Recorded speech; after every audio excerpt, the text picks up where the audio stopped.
Muito bom sábado a todos.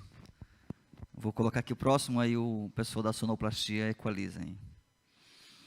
Eu falei algumas vezes e vou falar muitas outras, de que nós apresentaremos aqui mensagens com ênfase na homilia. A última mensagem que eu apresentei aqui tinha essa característica de aplicação e pouca interpretação do texto. Também falei que em momento eu ia falar sobre textos que requerem interpretação e pouca aplicação, para que a gente possa aplicar a Bíblia em nossa vida, porém também entendê-la, né? E hoje é um sermão que tem mais ou menos muito mais balanceado, né, entre a hermenêutica, que é a interpretação, e a homilética, que é a aplicação, tendendo mais para a hermenêutica. Aqueles que ainda não estão acostumados com os termos, a hermenêutica fala do que aconteceu lá, o que aconteceu no texto, no momento em que o autor escreveu, em que o fato aconteceu. Isso é hermenêutica. A homilética fala do que pode acontecer aqui. O que esse texto tem a ver comigo? O que eu posso retirar para a minha vida pessoal? A aplicação. Pois bem, hoje temos poucas aplicações, porque, como eu disse, a ênfase hoje está muito mais na hermenêutica, na exegese do que aconteceu lá. Quero pedir que você abra o livro de Ruth.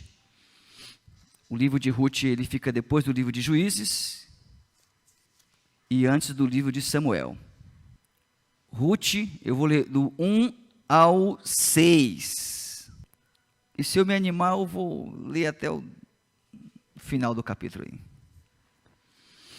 Naquela época dos juízes, houve fome na terra. Um homem de Belém, de Judá, preste atenção, de Belém, com a mulher e os 2 filhos, foi viver por algum tempo em Moabe. O homem chamava-se Elimeleque. O significado do seu nome é meu Deus é rei. Sua mulher chamava-se Noemi, quer dizer doçura, né? E os seus 2 filhos, Malom, que significa doente, e Quilom, que significa falecido ou desfalecido. Eram efrateus de Belém de Judá, chegaram a Moabe e lá ficaram. Morreu Elimeleque, o pai, marido de Noemi, e ela ficou sozinha com 2 filhos. Eles se casaram com mulheres moabitas, uma chamada Orfa e a outra Ruth. Depois de terem morado lá por quase 10 anos, morreram também Malom e Quilom. E Noemi ficou sozinha, pela segunda vez aparece a expressão, ela ficou sozinha, sem os seus 2 filhos e sem o seu marido. O verso 6 diz, quando Noemi soube em Moabe que o Senhor viera em auxílio do seu povo, dando-lhe alimento, decidiu voltar com suas 2 noras para a terra. Assim, ela com suas 2 noras partiu do lugar aonde tinha morado. Eles voltaram para Belém. O livro de Ruth, né? O livro de Ruth, ele é escrito depois do livro de Juízes, é a parte chata que eu falei para vocês, depois do livro de Juízes, mas a história de Ruth acontece dentro do livro de Juízes. Nós não sabemos qual momento. O livro de Juízes, nós tivemos 14 juízes que dominaram ali no período de 300 anos a história de Israel. Eu vou falar o nome deles: Otniel, Leão de Deus, Eude completo, Sangar, espada, Débora, abelha. Estou falando dos nomes e significados. Gideão, talhador, Tola, verme, Jair, ele esclarece, Jefité, ele abre, Ibzã, brancura, Elom, poderoso, Obdom, servil, Sansão, como o sol, Eli, ascensão, e Samuel, seu nome é Deus. Esses foram os 14 juízes que passaram, reinaram, dominaram o povo de Israel. Porém, nós não podemos afirmar com clareza em que momento a história de Ruth acontece. Mas eu posso dizer que o livro de Ruth tem um quezinho assim, tem um diálogo com o livro de Juízes. Se você lá abrir Juízes 21, 25, você vai encontrar o seguinte, Juízes 21, 25. Parece que o autor é o mesmo. Ele vai falar assim, Juízes, é só virar uma página aí. Juízes 21, 25. Naquela época não havia rei em Israel. Cada um fazia o que lhe parecia certo. Na época em que aconteceu a história de Ruth, não tinha rei e cada um fazia o que bem queria. Isso é o contexto histórico do livro de Ruth. Não tinha rei, não tinha ninguém, cada um fazia o que queria. Se você for lá no começo do livro de Ruth, vai já terminar essa parte chata aqui e vai entrar a parte cansativa. O versículo 2:10, Juízes capítulos 2, versículo 10, diz assim: depois que toda aquela geração foi reunida e seus antepassados, surgiu uma nova geração que não conhecia o Senhor e o que ele havia feito por Israel. Então os israelitas fizeram o que o Senhor reprovava e prestaram cultos a Balaim. José morreu. Até José, o povo obedeceu. Os juízes, os anciãos, depois de Josué, conseguiram manter a moral do povo em cima. Mas depois que os anciãos morreram, o pessoal não sabia mais quem era Josué, não sabia mais quem era Deus, e aí o povo começou a fazer o que queria. Olha o texto, que triste. Nasceu uma geração que não conhecia a Deus. O livro de Ruth, a história de Ruth, acontece nesse contexto.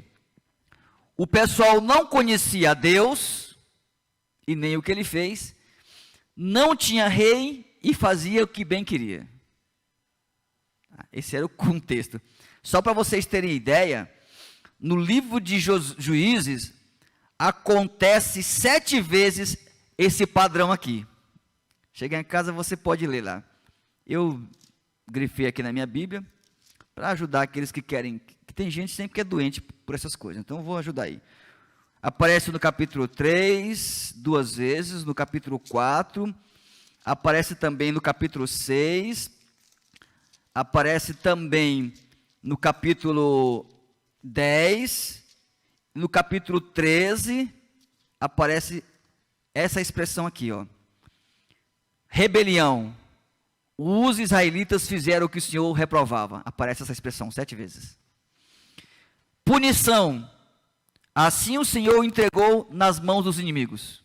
Aparece também. O povo se rebelava e Deus entregava o povo na mão. Essa expressão entregar o povo, não é que Deus pegava o povo e entregava nas mãos, é que Deus retirava a proteção.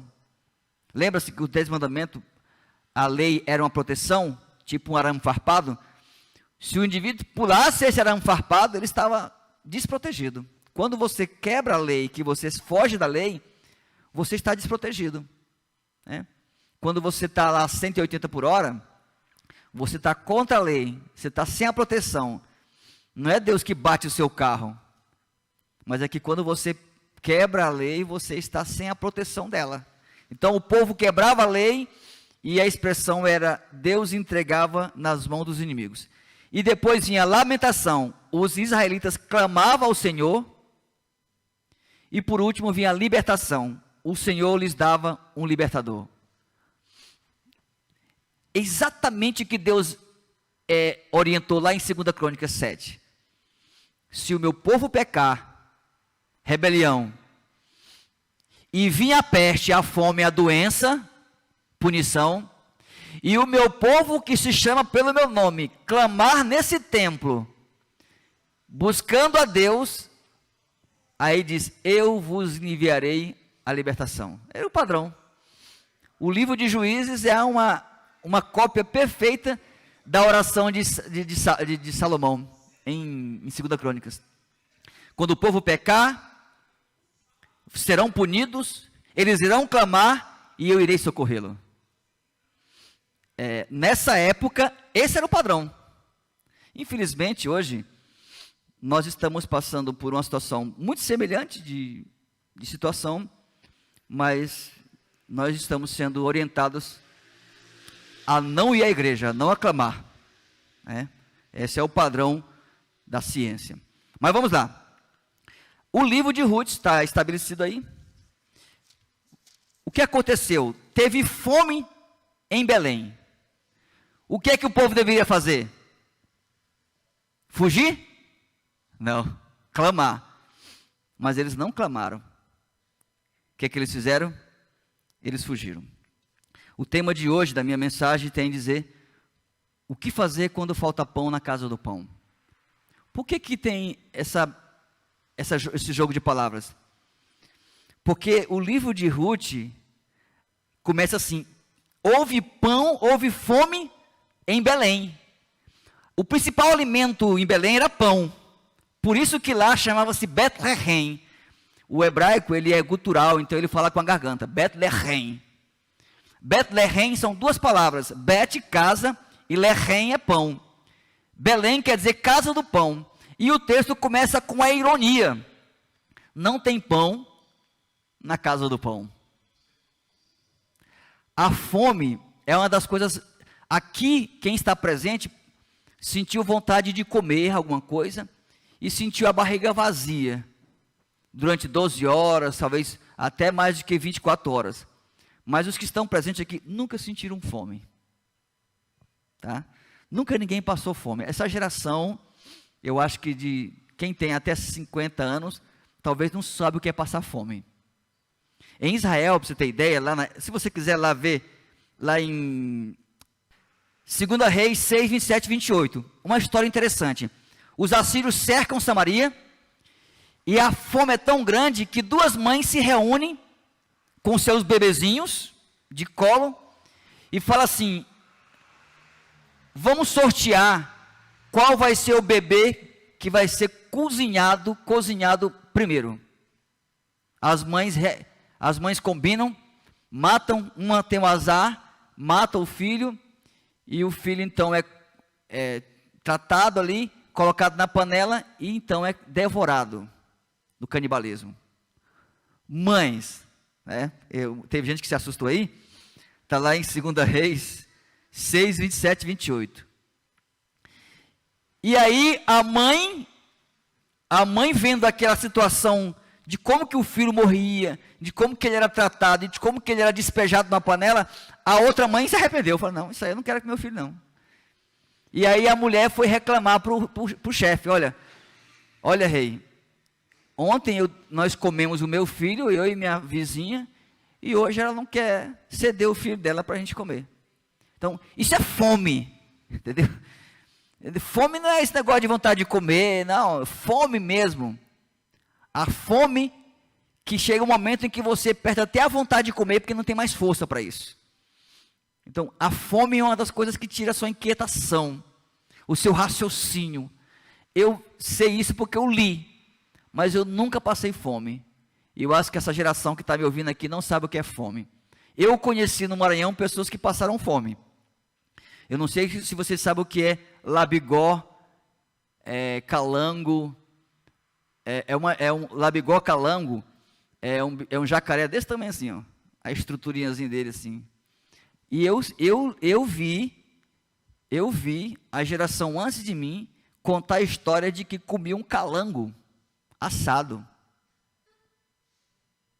Rato, cobra. Eu cheguei a comer jacaré porque tédio, né? Eu comi tédio porque era uma passagem. Todo adolescente da minha cidade tinha que comer tédio. E macaco e cobra também. Mas não por fome. É porque era uma passagem para você. Hoje, se você tem um iPhone, você é o cara, né? Mas na minha época, para ser um adolescente top na minha vila, você tinha que ter comido jacaré, cobra, cutia, essas coisas tudo. Era o point do momento. Se o camarada na roda falar assim: você já comeu jacaré? Não, nunca. Eita, então já não era mais respeitado. Eu vi um rapaz, uma ovelha minha no Maranhão, com 70 anos, contar a história de que ele trabalhava o dia inteiro para ganhar 1 quilo de farinha. E no caminho de casa, ele vinha chorando de fome, porque ele tinha filhos em casa. E se ele comesse no caminho, os filhos iam ficar com fome.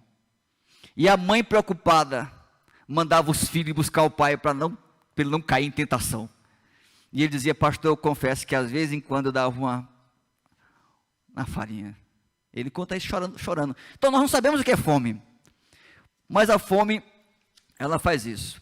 E eu quero dividir esse sermão meu em 4 partes. A primeira parte do texto diz: é possível faltar pão na casa do pão. É estranho, né, Beni? Você pode ir no mercado, o pão lá, eu vou até avisar para vocês, no domingo, a maioria dos mercados, o pão acaba às 11 horas. Lá em casa, quando eu esqueço de comprar o pão, eu recebo até ameaça de morte, porque eu tenho 2 mulheres em casa, e uma delas, que é a mais novinha, ama pão. Então, se eu esquecer, já viu, né? E aí, mas você sentir, e chegar na padaria e não tiver pão, é estranho. Mas é possível faltar pão na casa do pão. O texto diz que faltou pão em Belém. Faltou pão em Belém. Queridos, o que é o pão na igreja? É a palavra de Deus, é a Bíblia. E eu vou dizer para vocês, hoje nós vivemos numa crise de pão na igreja. Falta pão na casa do pão. A reforma protestante, ela foi antes de tudo uma reforma hermenêutica, uma reforma de púlpito. Porque a Bíblia naquela época era proibida se ler. E só se lia em latim. E hoje, raramente se lê nem em latim e nem em português. Essa reforma da palavra de Deus, ela se faz necessária. As igrejas não pregam mais a Bíblia. Quando eu não estou falando da igreja adventista só não, as igrejas por aí, temos 3 teologias que só pregam teologia da libertação, do encontro, da prosperidade. Um só fala em dinheiro o tempo todo. É óbvio que é a oferta que paga esses ar-condicionados, né? A oferta que paga os tanques, a oferta que paga o dízimo, que paga o pastor. Porém, nós não podemos passar a vida inteira pregando prosperidade. Não se prega mais Bíblia. Quer ver? Eu pergunto para mim, de quem é a culpa? Na época de Jesus, ele revolucionou a sua época pregando. As pessoas dão valor à palavra de Deus. Um dia foram prender a Jesus, o soldado falou assim: vamos esperar ele pregar, dá um tempinho aí, depois a gente prende ele. Quando terminou de pregar, os soldados não tiveram coragem de prendê-lo. E o chefe dos soldados perguntou assim: por que vocês não prenderam Jesus? Falou assim: nunca ninguém falou como aquele homem. A palavra de Deus tem poder. A palavra de Deus tem poder. E está faltando pão na casa do pão. A gente observa nossos sermões de hoje, a pessoa lê um texto bíblico e depois fala de muitas coisas, conta a história da vida dela. Eu não conto as minhas experiências, eu não gosto nem de contar não, porque algumas até da cadeia. Então eu evito contar minhas experiências. Mas a igreja não vem para cá para ouvir experiência, ela vem para ouvir a Bíblia. E a Bíblia está faltando. E eu pergunto, de quem é essa culpa? De quem é a culpa? Por que eu fui pesquisar isso aí? Por que não se prega mais a Bíblia na igreja? Por que você chega num programa e acontece de tudo e no final a pessoa diz: pastor, tem como o senhor pregar 5 minutinhos, 10 minutinhos? Isso é em todo o Brasil, minha gente. Em todo o Brasil. Eu fui pastor já de 21 a 10, 31, quase 40 igrejas. E todas as igrejas, nas programações especiais, as pessoas fazem de tudo aqui na frente, despreocupadamente. E quando chega no final, fala: pastor, já estourou o horário, tem como o senhor ler um texto bíblico só e falar 10 minutinhos, 5 minutinhos? Como é que você vai alimentar as pessoas com migalhas? A palavra de Deus não tem mais espaço. Ela não tem mais espaço no culto público, nas nossas programações. E quando o indivíduo vem aqui à frente, ele comete um erro, e aí eu pergunto, de quem é o problema? Eu fui observar isso. Quando uma empresa vai vender um produto, o que é que ela faz? Ela observa o mercado, não é isso, Yuri? O consumo, o consumidor. O que é que o consumidor quer? O que é que ele quer? O que é que ele mais gosta? Aqui não tem nem uma padaria, vou fazer uma padaria. Ah, aqui não tem nem uma rotisseria, vou fazer uma rotisseria. O indivíduo, ele promove o produto dele de acordo com o consumidor. E eu fico me perguntando, será que o pastor, quando faz o sermão dele, ele não é tentado por essa tendência de consumo moderno? De que você lê a Isto É, a Super Interessante, o Estadão, o Veja, a Veja, mas não se lê mais a Bíblia? Não se explica mais a Bíblia? Não tem mais espaço para ela? E as pessoas, eu fico perguntando, será que é o pastor que influencia a igreja? Ou é a igreja que influencia o pastor a pregar sermões rasos? Eu lembrei de uma igreja chamada os Bereanos, é isso mesmo, Yuri? Você que é bom de Bíblia? Minha área, os Bereanos, todas as vezes que ele ouvia um sermão, ele chegava em casa, observava, se o pastor tivesse falado errado, eles iam lá e reclamavam com o pastor, você falou errado. Mas o problema é que a igreja perdeu esse senso de fiscalização da verdade. O pastor falou, está falado. Não, senhor. Você que está sentado aí é tão dono da verdade, é tão apropriado da verdade quanto eu. O Espírito que me inspira em casa é o mesmo que pode te inspirar você no trabalho, na sua casa, na sua casinha de cômodos lá, sentado no sofá, na cama, onde você estiver. É o mesmo Espírito. Então eu cheguei à conclusão de que realmente é uma tendência que se existe, de que os pregadores agora querem fazer chorar e sorrir, mas não querem alimentar a palavra. É possível faltar pão na casa do pão. A segunda verdade, triste também, é que quando falta pão na casa do pão, as pessoas fogem. Querido, você sabe por que nossas igrejas estão vazias? Não é por causa desse negócio aí não, não pode falar o nome, né? Do Xing Ling, não. Não posso falar porque o YouTube não gosta, né? Eles bloqueiam lá. Não é por causa do Xing Ling, não. Eu sou adventista há 30 anos e os cultos de quarta e de domingo já não vinha mais gente. E sabe por quê? Porque não tem palavra. Não se pregam mais. Pega um indivíduo despreparado e coloca no culto para pregar. Ah, quem está aprendendo vem pregar na quarta-feira. Não. Nós temos que alimentar esse púlpito na quarta, na quinta, na sexta, todos os dias. E os cultos precisam de palavras. As pessoas que não, quando falta pão na casa do pão, as pessoas fogem. Olha só, essa família aqui, ela não queria fugir por muito tempo. A fuga dela era rápida aqui. No versículo 1, diz o seguinte: foi viver por algum tempo na terra de Moabe. Era por algum tempo. Quando as pessoas fogem, elas não fogem por muito tempo, elas só vão lá até melhorar aqui. A fuga era provisória. Aí depois a fuga se tornou permanente. No verso 2, você vai ouvir aqui a última parte. Chegaram a Moabe e lá ficaram. A fuga, que era só por uns dias, durou 10 anos, porque faltou pão. A fuga, quando eles fugiram da cidade, parecia vantajosa. Sabe por quê? Aqui não tem pão, aí eles vão para Moabe. Aí lá em Moabe, eles conseguem uma casa. Eles vendem a casa deles aqui, o terreno, e eles vão para Moabe e lá compram uma casa. Lá em Moabe, eles conseguem comida. E lá em Moabe, impressionante, Quilom consegue casar. Um filho casa com Orfa e o outro casa com Ruth. Ou seja, quando eles saíram de Belém, as coisas melhoraram. As coisas melhoraram. Porque aparentemente, quando você abandona a igreja, quando você sai daqui do ambiente, lá fora aparentemente é melhor. Nós não estamos conseguindo vencer o Big Brother. Pega o culto de domingo, não vence o Big Brother. O culto de quarta-feira não vence o jogo da Globo. Porque lá fora, aparentemente, tem mais alimento. Veja, esses meninos nunca casaram em Belém. Quando chegaram lá, já se casaram. Casaram como moabitas. Eles fogem,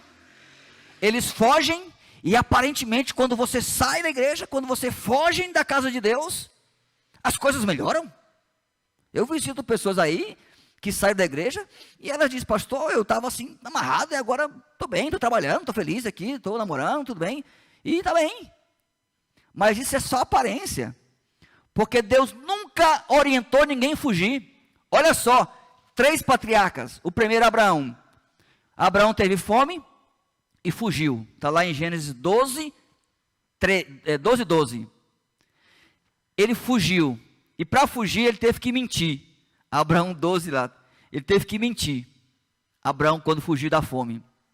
Outro que fugiu da fome foi Isaac. Aliás, ele tentou fugir da fome. E Deus falou assim para ele, olha, Gênesis 26. Não desça para o Egito. Mas Senhor, aqui não tem o que comer. Não desça para o Egito. Aí Deus fala para ele, segunda coisa, fique aonde eu disser. Mas Senhor, eu já falei para o Senhor que não tem comida, eu vou morrer de fome aqui. Deus fala para ele assim, ó, permanece um pouco mais. Gênesis 26, 3. Fica um pouco mais, mas eu vou morrer aqui. Gênesis 26, 3 diz, eu estarei com você e te abençoarei. Isaac estava lá, faltou pão, não tinha mais o que comer. E Deus falou assim, olha, não vá para o Egito. Fique onde eu te mandar. Fique um pouco mais. E eu estarei com você. Já quando foi Jacó, Gênesis 42, 1 a 2, Jacó já sabia, nem saiu de lá. Quando bateu fome lá, ele falou assim, eu não vou mudar para o Egito não. Vocês vão lá e tragam comida para mim. As pessoas famintas, elas deixam a casa para buscar onde tem comida. Tá? Mas eu quero falar para você, queridos. É melhor morrer de fome aqui. É melhor morrer de fome aqui. Sabe por quê? Quando as pessoas buscam, quando as pessoas acabam pão aqui, elas vão buscar lá. Quando acaba pão na casa do pão, as alternativas são terríveis. Olha só. Acabou pão aqui na casa de Deus. As pessoas estão indo buscar pão em Moabe. O que aconteceu em Moabe? Moabe era um país que sacrificava gente, filhos. Está lá em 2 Reis 3:27. Os pais sacrificavam os filhos para os deuses. Era um país idólatra. Está lá em Números 22:6. Aí, olha só o que aconteceu com a família. Acompanhe comigo. Elimeleque perdeu a sua vida buscando a sobrevivência. Versículo 1:3.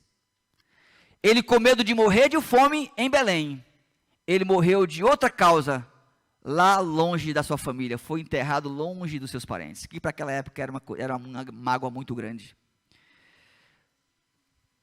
Lá em Deuteronômio 23:6, existia uma lei que dizia que um israelita não poderia se misturar, fazer amizade com Moabe. Essa amizade poderia transtornar eles. A amizade de um moabita com israelitas desviaria ele. Deus diz, meu querido, você fica aqui, não faça amizade com o mundo. Essa amizade pode te trazer grandes males. Essa era a nação proibida por Deus, Moabe. Elimeleque perdeu 2 filhos, buscando a segurança deles. Capítulo 1, versículo 3. Era proibido um israelita casar com a moabita. E o pai, fugindo da fome, pegou seus 2 filhos e deu na mão de 2 mulheres moabitas. E esses 2 meninos vieram a morrer. Lembre-se, Deuteronômio 23, 3-5, e Neemias 13, 1-3, diz que os moabitas eram proibidos de casar com o povo de Deus. Outra coisa que aconteceu com ele, ele encontrou a sepultura onde procuravam lá. Ele evita a fome de Belém, mas não a morte de Moabe. É melhor morrer na casa de Deus, do que no mundo frio aí fora. E o que aconteceu com Noemi, a doçura? Noemi perdeu os 2 filhos. Noemi perdeu a sua identidade. Olha o verso 19 lá, 1:19. Ela diz assim: prosseguiram, pois, as duas até Belém. Ali chegando, todo o povo ficou alvoroçado por causa dela. Será que é Noemi? Perguntavam as mulheres. Mas ela respondeu: não me chamo Noemi, ou doçura. Meu nome agora é Mara, que quer dizer amargurada, azeda, amarga.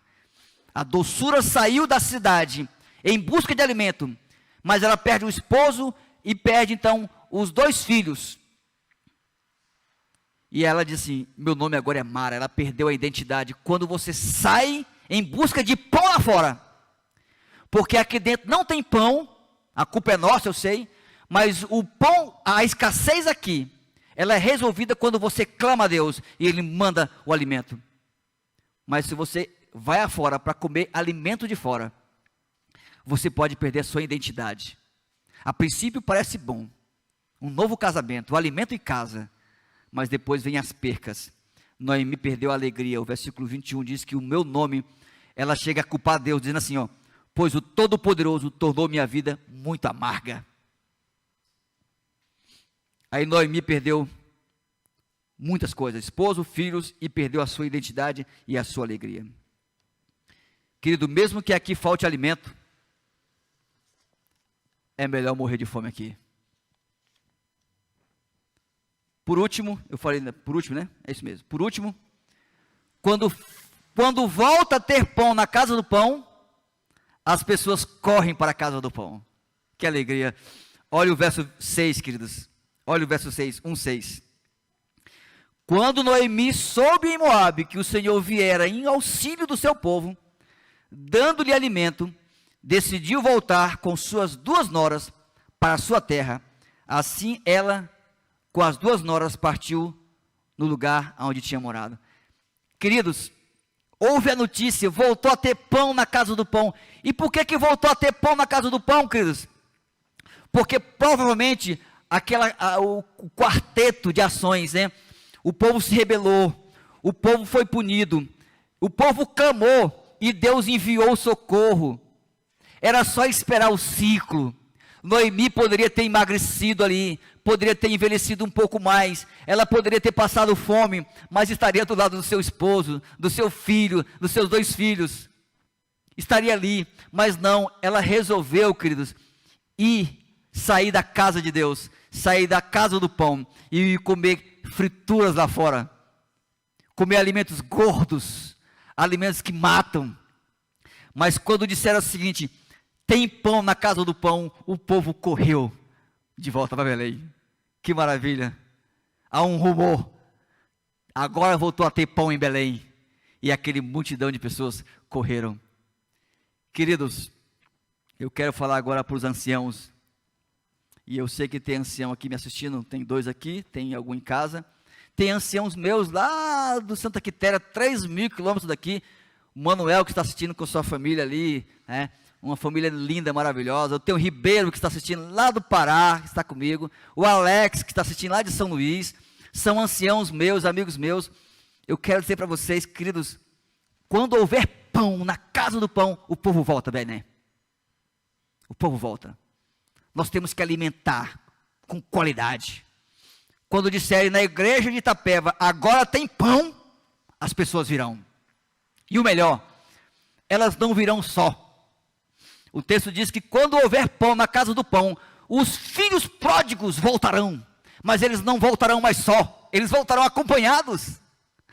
Olha o que aqui diz aqui o versículo 30, ou versículo 16, quando Ruth fala assim, quando Noemi fala assim: Ruth, não vá comigo, você é mulher, não tem mais filho, fique aqui.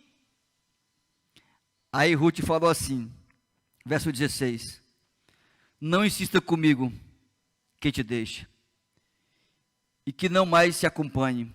Aonde fores, irei, aonde ficares, ficarei.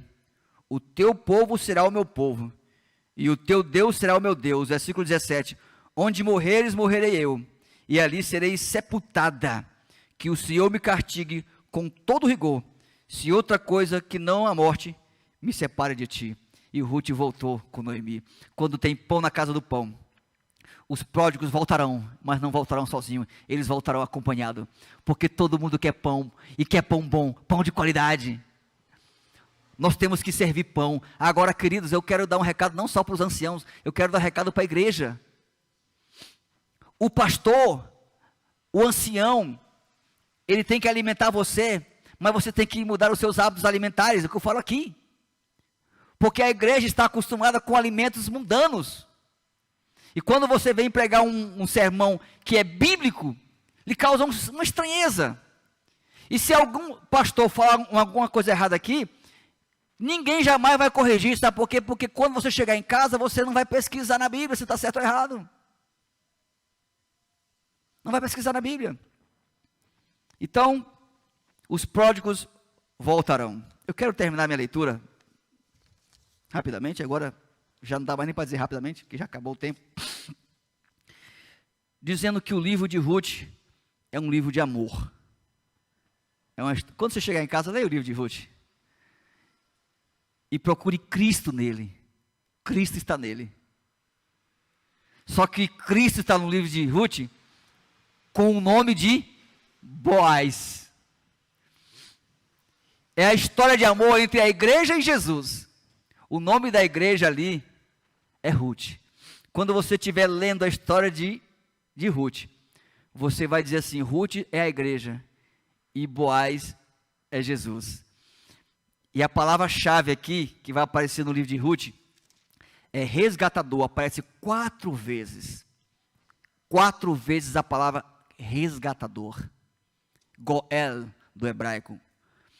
E aqui é onde eu quero finalizar, para que não fique um sermão muito rústico, muito duro. Quando o indivíduo nascia o israelita, ele tinha uma terra dele para o resto da vida, vitalícia, era vitalícia. Eu nasci numa família X, aquela terra era minha para o resto da vida. Meus filhos, meus netos, só que eu podia fazer concessão. Se eu passasse fome, por exemplo, eu podia vender minha terra para poder comprar alimento para mim. Mas aquela terra, ela voltava para mim depois de 50 anos, para minha família. E aí, não existia, por exemplo, se eu me endividasse e vendesse a minha terra, o meu filho não pagaria o preço, porque quando completasse 50 anos, a terra voltava para o meu filho. Mas tinha que ser um filho homem. Tá? E aí tinha a lei do levirato, que o indivíduo, quando eu casava com a mulher, essa mulher, se eu morresse, o meu irmão tinha que casar com a minha esposa, para manter a terra, para manter as gerações. O que aconteceu com Ruth, queridos? Ruth casou-se com um homem, e ele morreu. Os 2 homens morreram. Os 3 homens morreram, ficaram 2 mulheres, ou 3 mulheres, mas não tem efeito no Israel. Mulher não é herdeira, é o homem que é herdeiro.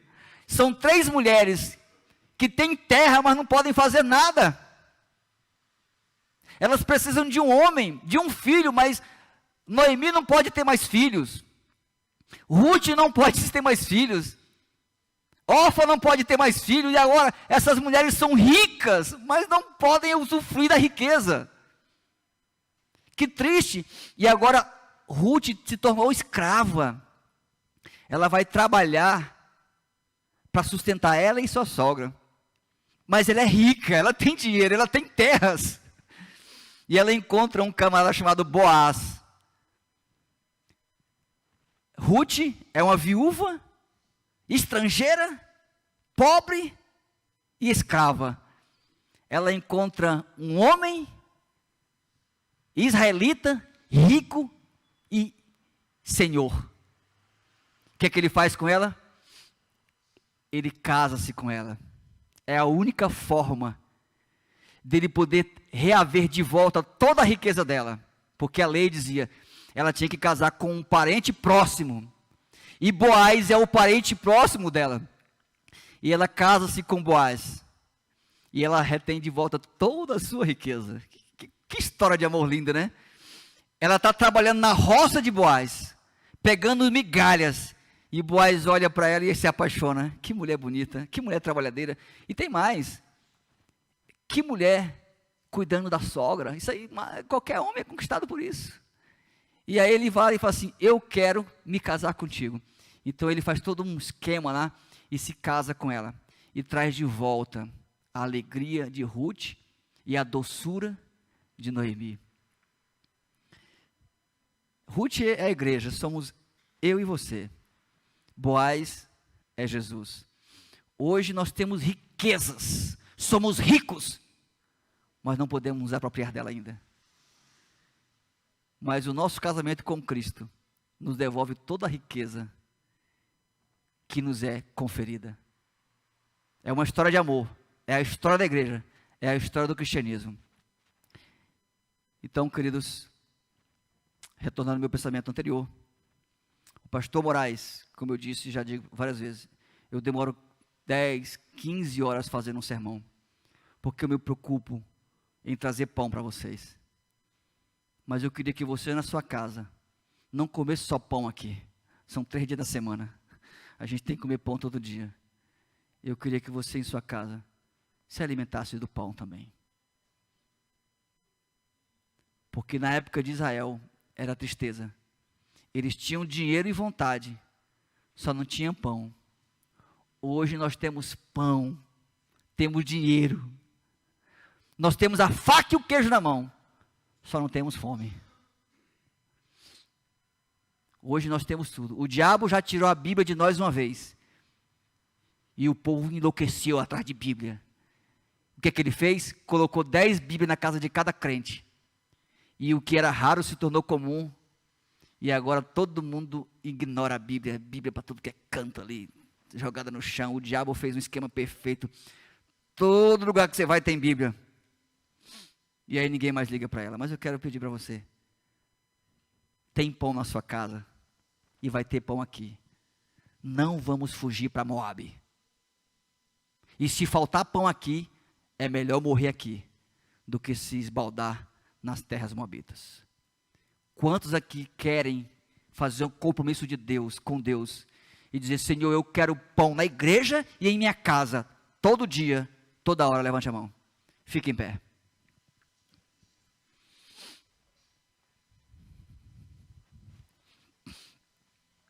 Bondoso Pai, obrigado, porque a Tua palavra é o nosso pão. Nós nos alimentamos diariamente de comidas físicas, materiais, mas queremos também fazê-lo com a Bíblia, que ela seja o nosso alimento, que ela seja o nosso livro de cabeceira. Nos dê pão, todos os dias, e quando faltar pão, permita que nós não saiamos da casa do pão, não deixe que Moabe nos chame a atenção. Ajude o pastor dessa igreja a preparar alimento de qualidade, para que as suas ovelhas não emagreçam, para que suas ovelhas não sintam saudades do pão do mundo. Por Jesus te pedimos e agradecemos. Amém.